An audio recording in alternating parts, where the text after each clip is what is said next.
The Aputure Amaran 60DS is an updated version of Aputure's insanely popular 60D light. This is an excellent compact light that's perfect for shooting all sorts of video content. And in this video, we're going to go through all the different features it has, as well as talking about a couple of the weird things you need to know if you're going to buy this light.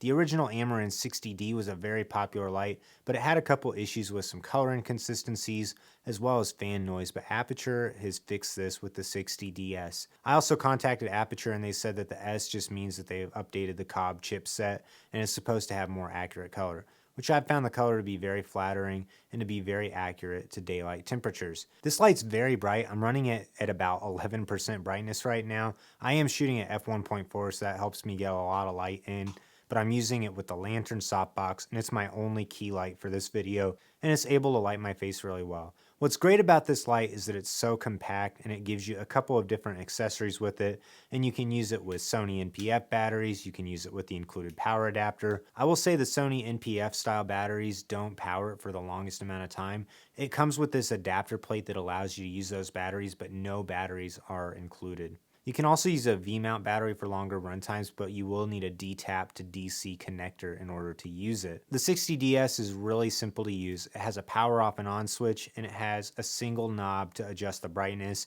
and you can also click the knob in and that'll raise the brightness by 20% at a time, which makes it a lot faster to get to maximum brightness. The light also has a screen on the side just so you can see what the brightness is currently at. There's also a Bluetooth reset button. What's great about this light is it integrates perfectly into the Aputure Sidus Link app. So any Aputure or Amaran lights you can control through your phone, which is fantastic for setting up scenes and groups of lights, for turning all the lights off and on at once, and for running different effects. I went with the daylight version of this because typically daylight lights are a little bit more color accurate than the bicolored lights. Amaran also has the 60XS, which gives you an additional knob on the back that allows you to adjust the color temperature. This light's also slightly dimmer than the 60DS, so I went with the 60DS to get maximum color accuracy and brightness in such a small compact package. The packaging of the light's really clever as it doubles not only as packaging for when you receive the light, but it's also a styrofoam carrying case.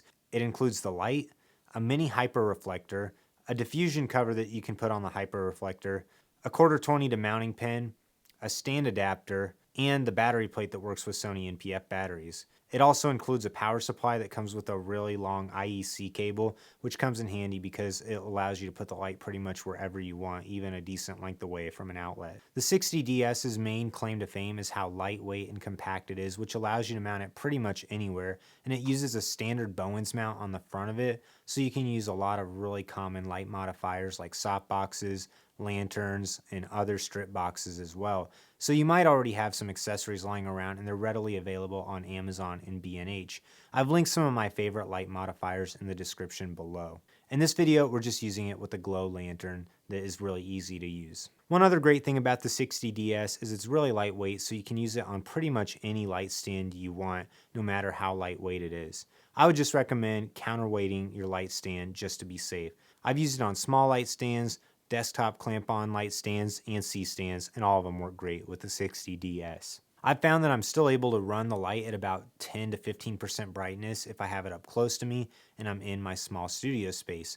When I'm doing product B-roll and other shots where the light's a little bit farther away, I typically have to run it closer to 75 to 80 to 100% to get the maximum brightness. Let's compare the brightness with a couple different camera settings just in case you don't have an f1.4 lens. Right now we're shooting at ISO 100 f1.4 on my Sony a7 IV in full frame mode. Now we're at f1.8, still at ISO 100, and we've raised the brightness of the light to 18%.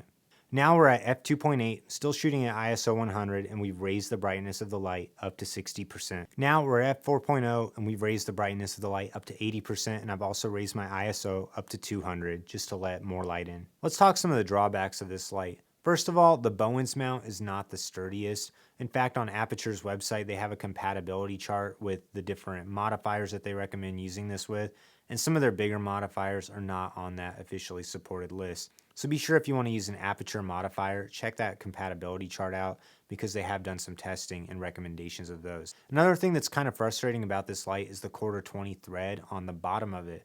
Now this is cool because you can use it with pretty much any video gear, tripods, super clamps, magic arms, and you're able to mount it in a variety of different ways. It also has the anti-rotation pin slots on the bottom of the light on the quarter 20 thread, but for whatever reason, the adapter that they give you to use this with doesn't support those pins. So if you mount the light at a weird angle, then it can actually unthread itself instead of being able to stay straight however you set it up. So this can be really annoying if you're booming the light at a strange angle and the light can turn counterclockwise. So you have to be kind of careful with how you rig this light up. Otherwise, it'll come unthreaded, or you'll just have a hard time keeping it pointed exactly where you want it.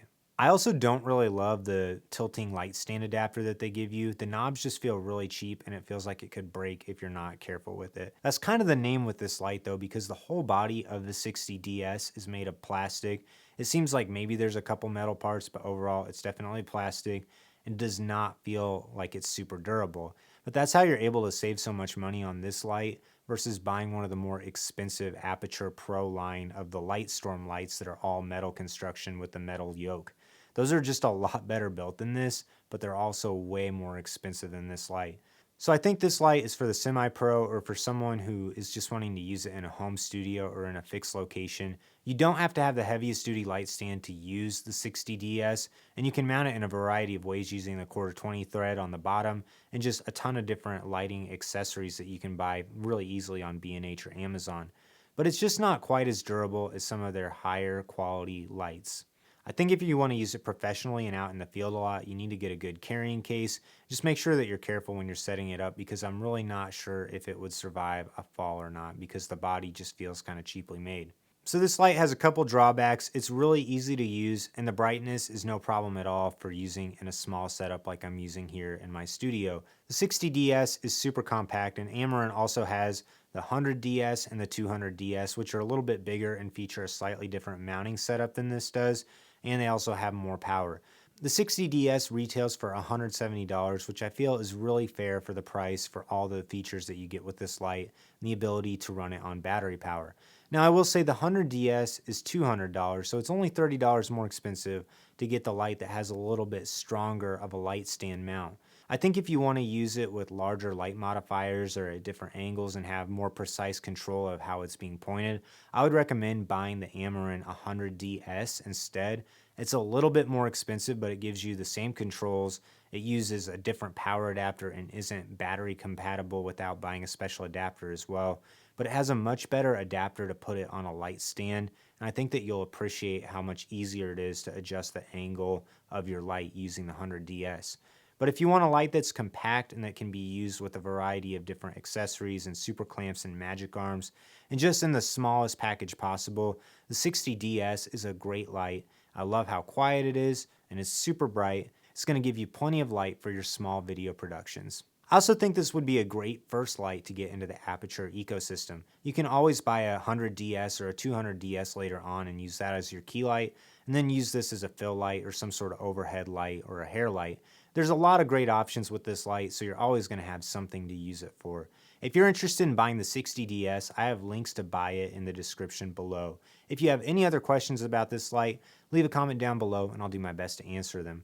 Also, like this video, subscribe to my channel, because I'm also going to be reviewing the 100DS, the 200DS, and we're going to compare all the different lights in one video.